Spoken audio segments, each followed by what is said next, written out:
Hello' friend, আজি আমি দুজন মানুহে খানা খাই আছো।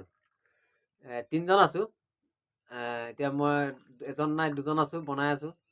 ৰুটি বনাই আছো।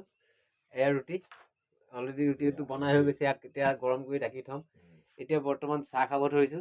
এয়া চাহটো খাই লোৱাৰ পিছত মাংস বনাম। এইটো মাংস বন্ধা আছে। মানে খাচীটো আনিছো আজি। খাচীটো খাম। লগত এয়া আলু কাটি থৈছো। আৰে মছলা পিয়াজ চিয়াজ চব ৰেডি কৰিছো। চৌকা সেইটো, কেৰাহী সেইটো। আজি খাচী মাংস খাম ৰুটিৰ লগত, আৰু তাৰ লগত থাকিব অকমান। বাৰু ভিডিঅ'টো ইমানে আছিলে। আপোনালোকে যদি ভাল লাগে মোক কমেণ্ট কৰি জনাব দেই। কিন্তু খাহী মাংসৰ ৰুটি আজি ঠাণ্ডা বতৰত কেনেকুৱা লাগিছে অকমান কমেণ্ট কৰি জনাব। বাৰু